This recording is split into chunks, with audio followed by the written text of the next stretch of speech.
Hola a todos, mi nombre es Daniel y vengo a presentarles un seminario sobre las reacciones nucleares y estados excitados de los núcleos para la materia de física cuántica. Este tema está en el capítulo 16 del libro Resnick que estamos usando. Voy a retirar la cámara para que el video no se haga más pesado y empezamos hablando de por qué estudiar las reacciones nucleares.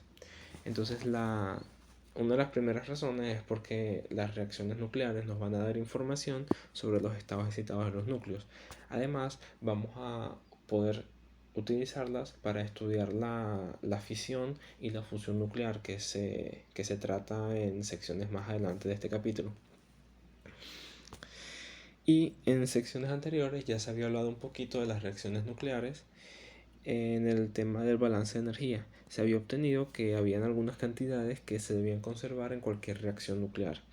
Las etiqueto aquí, eran la energía relativista total, el impulso angular, la carga, la paridad se conserva porque en las reacciones nucleares se involucra la paridad fuerte.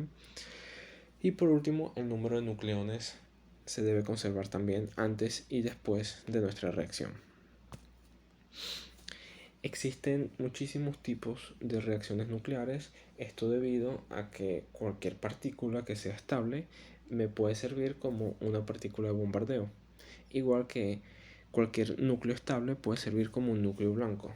De esto ya tenemos una idea más o menos de qué va a ser una reacción nuclear. Entonces vamos a tener básicamente un núcleo compuesto de nucleones, o sea, de protones y neutrones, y de este lado vamos a tener nuestras partículas de bombardeo.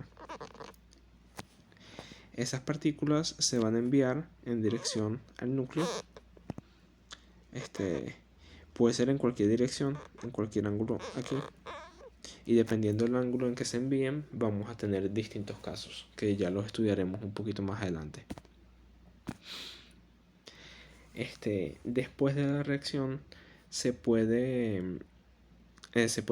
a obtener un núcleo residual que puede ser estable o radiactivo, y su tipo va a depender de la relación ZAA antes y después de la reacción. Entonces, si esa relación no cambia antes y después, el núcleo residual es estable. Y un ejemplo de eso es escrito en esta notación, que es la primera entrada es nuestra partícula de bombardeo y la segunda entrada es el producto, la partícula de producto. Aquí tenemos bombardeando con deutrones y obtenemos como producto partículas alfa. En este caso obtenemos un núcleo residual estable. Si esta relación disminuye, vamos a tener un núcleo residual radioactivo. Para que él regrese a su estado estable, a su valor estable, lo que él hace es emitir un electrón. Un ejemplo es la reacción neutrones-protones. Por otro lado, si la relación aumenta, tenemos nuevamente un núcleo residual radioactivo, pero de esta vez no va a emitir un electrón, sino que va a emitir un positrón. O en su efecto, si tiene la posibilidad, va a captar un electrón. De esta manera regresa a su estado estable. Un ejemplo es la reacción de protones-neutrones, que se va a estudiar más adelante. Aquí ahora vamos a empezar a hablar sobre qué pasa cuando tenemos un ciclotrón que está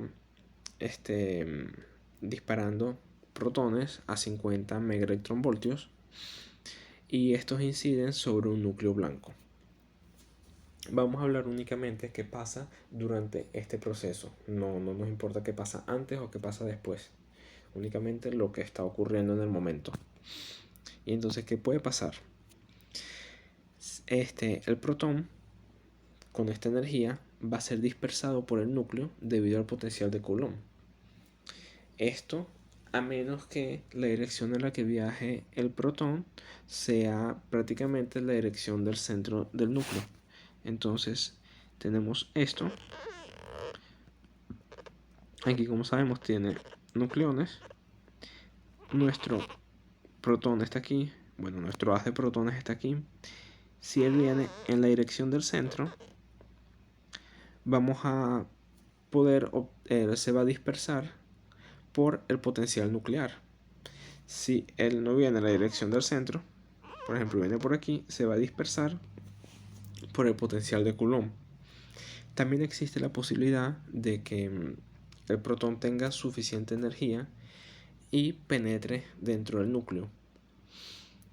Al penetrar dentro del núcleo es muy probable que golpee algún nucleón.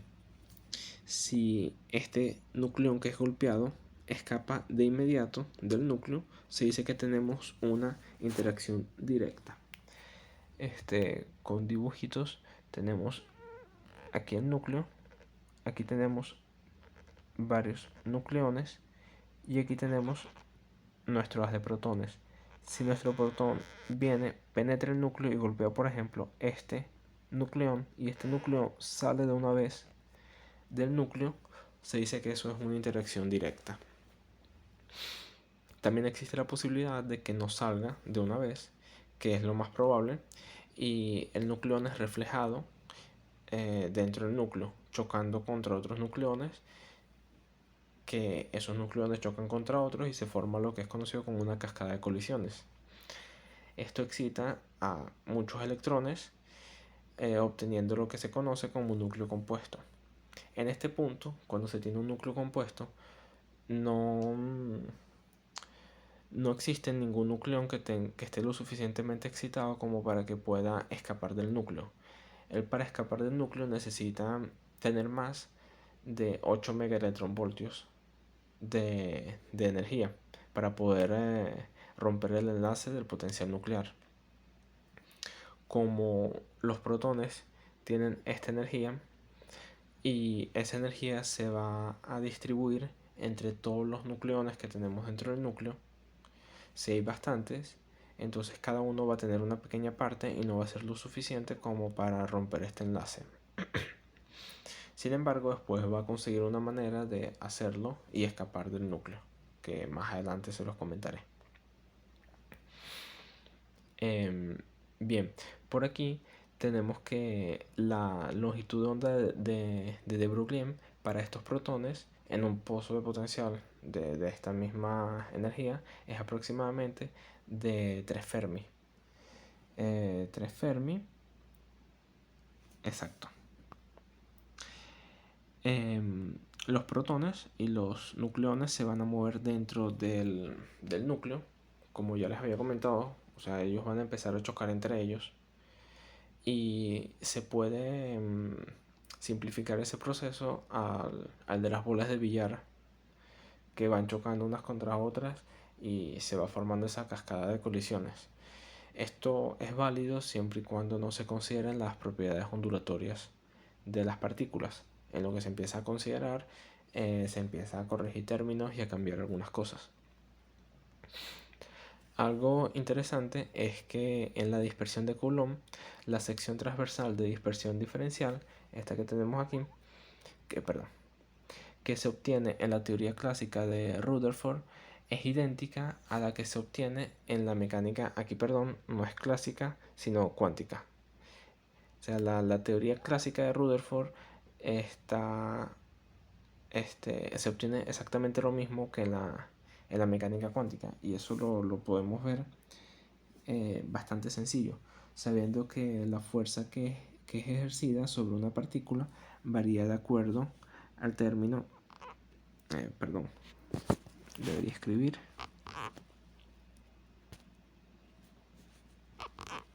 R a la n, aquí está. Ella varía según el término de R a la n. Y para que, me faltó comentar algo, para que esa relación que les dije sea cierta, se tiene que cumplir que la fuerza sea el inverso al cuadrado del desplazamiento. Para que eso ocurra, tenemos que tomar en esta fuerza n igual a menos 2. De esta forma vamos a tener una fuerza que es proporcional a 1 entre r cuadrado, tal como se pide que se cumpla para que la teoría clásica y la mecánica cuántica sean iguales. Por otro lado, en la parte cuántica tenemos que la fuerza es proporcional, la probabilidad de dispersión es proporcional al término h a la 4 más 2n. Esto es un 2 aquí. Si yo sustituyo n igual a menos 2, nos va a quedar que este término va a ser igual a 1 y no va a depender de h. Si no depende de h, obtenemos el resultado clásico, que es tal como se esperaba obtener.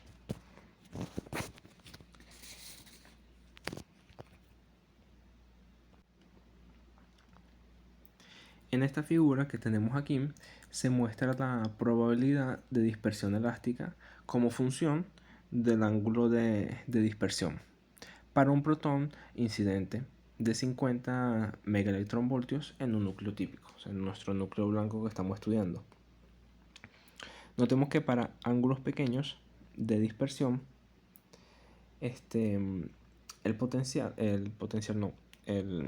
la dispersión decrece rápidamente y es proporcional al término 1 entre seno a la 4 de teta entre 2, correspondiente a la dispersión de Coulomb. Aquí en este caso el protón pasa a través del potencial de Coulomb, pero ignora el potencial nuclear. Para ángulos grandes vemos que hay un comportamiento diferente, es un comportamiento más ondulatorio y es similar al de la difracción, con una tendencia a decrecer. Esto porque los protones realizan colisiones profundas donde son afectados por el cambio de potencial nuclear. Esto se conoce como la dispersión del potencial nuclear y surge de las interferencias que hay entre las funciones de onda incidentes y las funciones de onda reflejadas desde varias regiones de nuestro potencial nuclear. Otro tema interesante de esto es que en la probabilidad de dispersión, en función de la energía de la partícula incidente, a veces aparecen ciertas energías máximas que son bastante anchas. Estas se conocen como estados de partículas simples y se pueden considerar de dos formas distintas. La primera es como interferencias constructivas entre la parte de la función de la onda de la partícula dispersada desde la superficie frontal y la parte dispersada desde la parte de atrás. Esta primera forma de considerar ya no es nueva, eso fue el análisis de Ransauer, pero otra forma de estudiarlo es a partir de los niveles de energía de las partículas incidentes en el potencial nuclear. Este segundo punto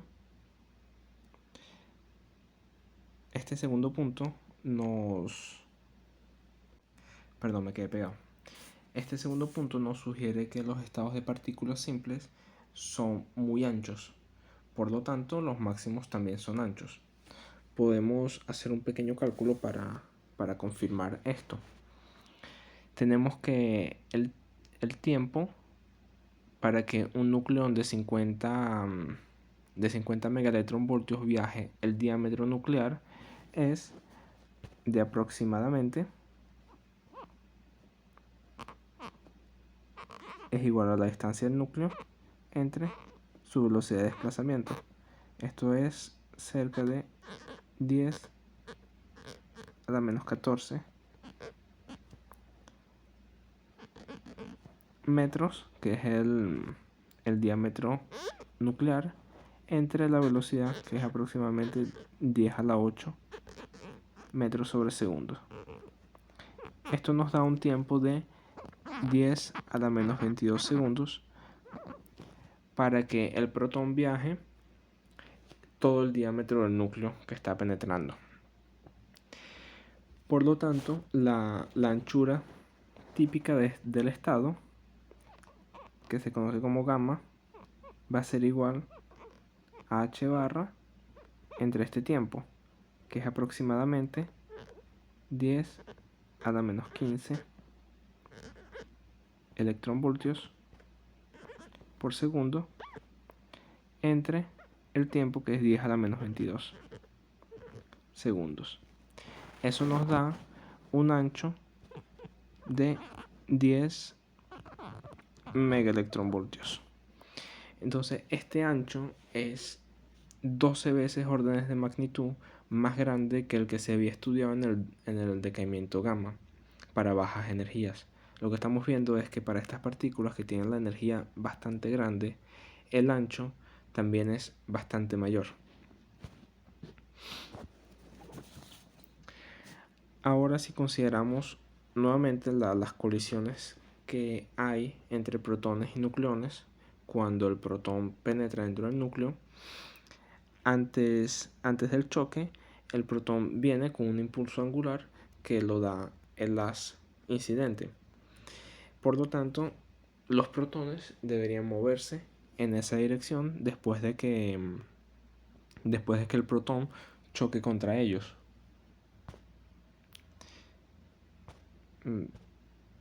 Si tenemos el caso de que un solo nucleón es el que es impactado por el protón, este nucleón se movería en la misma dirección de las incidentes.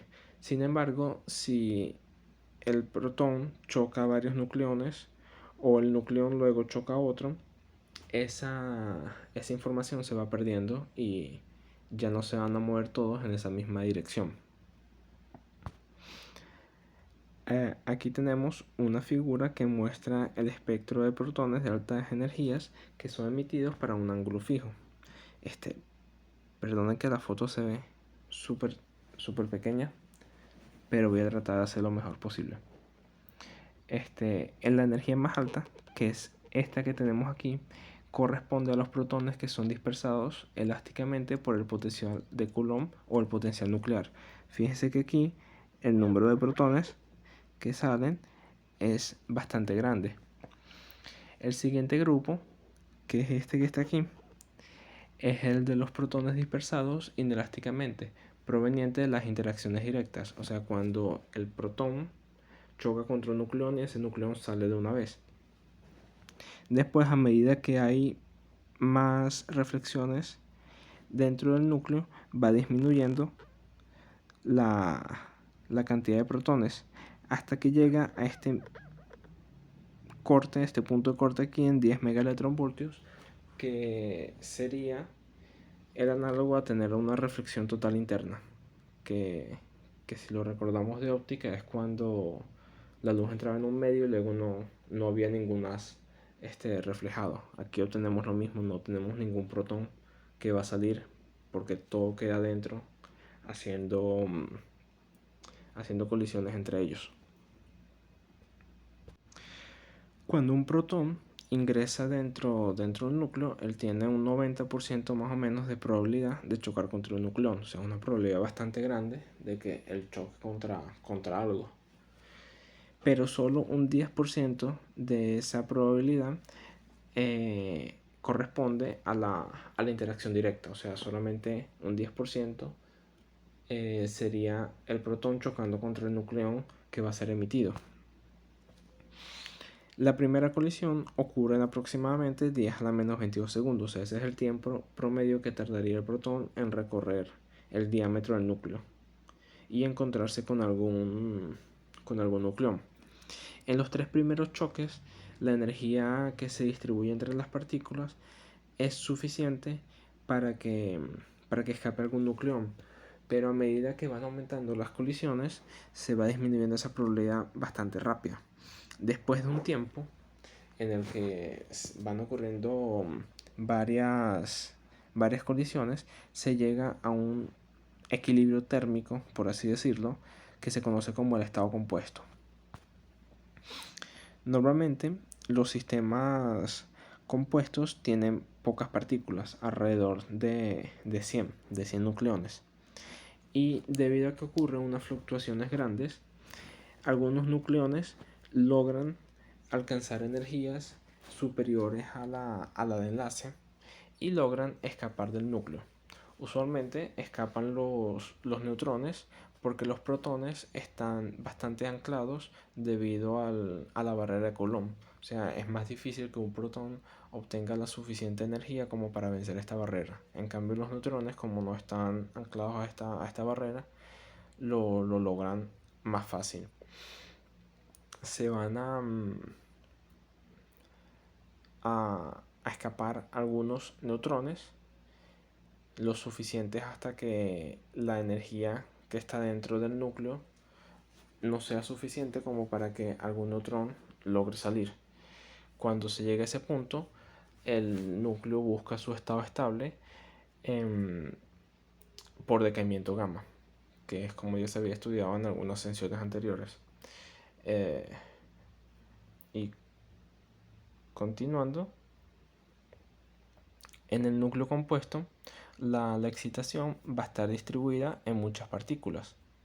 Entonces, por esa manera, a este tipo de núcleo se le conoce como estados de muchas partículas. Estos estados son bastante angostos. Debido a que el núcleo tarda aproximadamente 10 a la menos 15 segundos en decaer por emisión de neutrones, el ancho gamma de estos estados está dado por, como h barra es aproximadamente 10 a la menos 15 electronvoltios por segundo, y el tiempo en el que se tarda en el núcleo emitir el primer neutrón es 10 a la menos 15 segundos, tenemos un ancho de 1 electronvoltio. Fíjense que en este caso, como ya no tenemos partículas con energía muy elevada, sino algo más bajo, que está más cercano a los 8 megaelectronvoltios, el ancho también disminuye bastante. Esto se muestra en esta gráfica que voy a poner a continuación.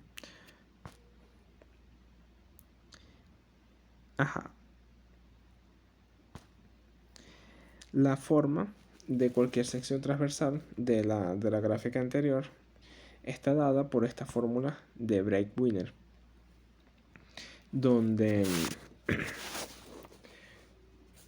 E, esta E de aquí, es la energía del neutrón, lambda es la longitud de onda de Broglie, e I es la energía de resonancia, gamma es el ancho a la mitad del máximo de resonancia, o sea, en la gráfica donde tengamos el máximo de resonancia, vamos a la mitad y ese sería nuestro gamma. Y por último, lambda n y lambda r, gamma n y gamma r es gamma veces la razón de la probabilidad de decaimiento del núcleo compuesto.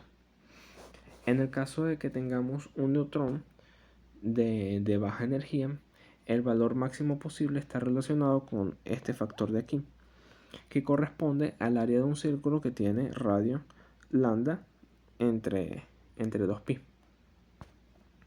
Otro caso que es bastante interesante es que en el núcleo compuesto no hay una dirección de preferencia para emitir el haz, que es lo que ya les comentaba hace unos minutos. Cuando el protón recién entra en el núcleo, él lleva su impulso angular en una determinada dirección. Si choca contra un solo neutrón y este es expulsado, ese neutrón sale en la misma dirección. Pero si en vez de eso el protón choca contra varios nucleones y esos nucleones chocan contra otros, se va formando una cadena y la información inicial, que era la dirección que tenía el protón, se perdió, y cuando los nucleones sean expulsados, cuando logran obtener su energía para romper la barrera de enlace y salgan, van a salir en cualquier dirección, no en la dirección preferencial que tenía el protón antes de ingresar al núcleo. Ahora vamos a continuar con los estados excitados de los núcleos. En este diagrama que tengo aquí representan los niveles de energía de los estados de energía del núcleo completo. Fíjense que aquí para energías de aproximadamente 8 megaelectronvoltios o menos, lo que vamos a tener es que el núcleo decae por emisión de gamma. En cambio, para llegar al estado base.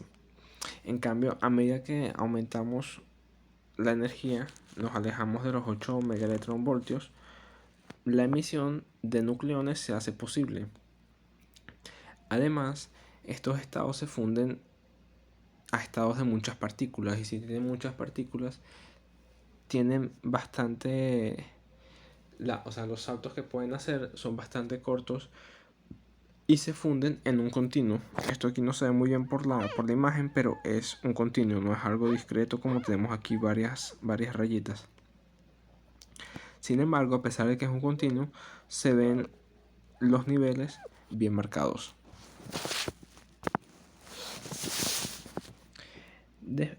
Ahora vamos a hacer un estudio más a fondo de los estados excitados bajos, de los que tienen la energía baja.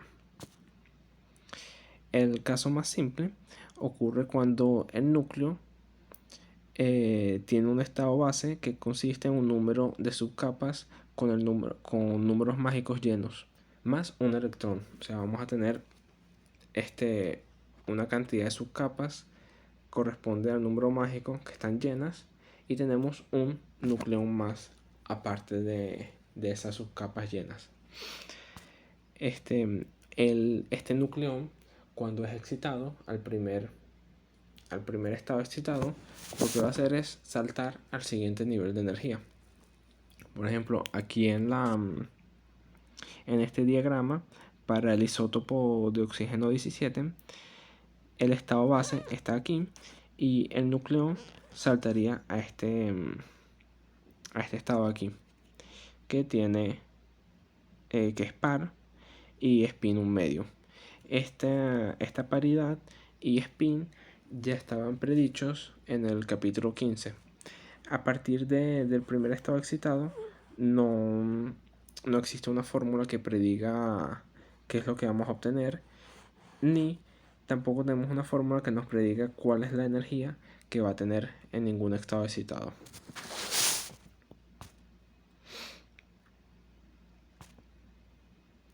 Los números mágicos en los primeros estados excitados del núcleo muestran resultados muy similares a los calculados en el modelo colectivo. Por ejemplo, aquí en el núcleo par-par del isótopo de uranio 238 se obtuvo en la derecha, estos son nuestros resultados observados, y en la izquierda son los valores predichos por esta fórmula. Esta fórmula es válida únicamente cuando el rotor simétrico es elipsoidal, y además, como el rotor es simétrico, estos i que están aquí se van a tomar únicamente como números pares. De unas secciones anteriores, creo que incluso en un capítulo anterior, se había estudiado que cuando teníamos n par, z impar o n impar, z par, siendo z y n números mágicos, el núcleo tenía forma elipsoidal. Sin embargo, y además, si el núcleo tiene spin 0 en su estado base, no es posible observar la forma elipsoidal mismo que la tuviera. Entonces veamos aquí este isótopo. Él no está cerca de los números mágicos, y tampoco tiene n par, z impar o n impar, z par. Él tiene par par. Entonces de por sí no tendría forma elipsoidal. Sin embargo, él en su estado base, él tiene spin 0.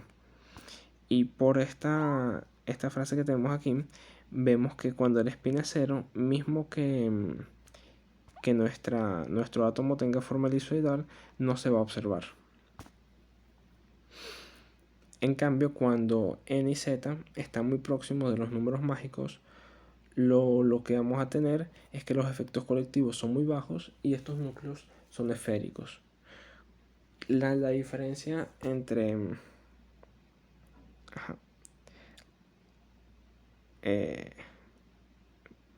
la diferencia entre tener una forma elipsoidal y una forma esférica está relacionada en parte con con la energía del primer estado excitado. Si notamos aquí, para este isótopo, tenemos que el primer estado excitado está en menos de 0.5 megaelectronvoltios y él tiene números, números mágicos que tiene Z y N que están cercanos a los números mágicos, y además es par. Él tiene forma elipsoidal y energía que está por abajo de los 0.5. Si vemos el de uranio, igualmente en primer estado excitado está mucho más abajo del 0.5 megaelectronvoltios. Y también tenía, como habíamos dicho ahorita, forma elipsoidal. Pero el oxígeno 17 tiene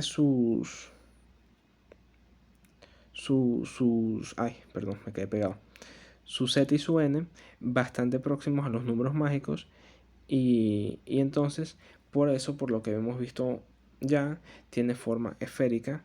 Y fíjense que el primer estado excitado tiene energía de 1 megaelectronvoltio, que es muchísimo mayor a la energía que tienen los otros dos con forma elipsoidal. Y bueno, esto es todo lo que le tenía para comentar. Espero que se haya entendido. Gracias, saludos.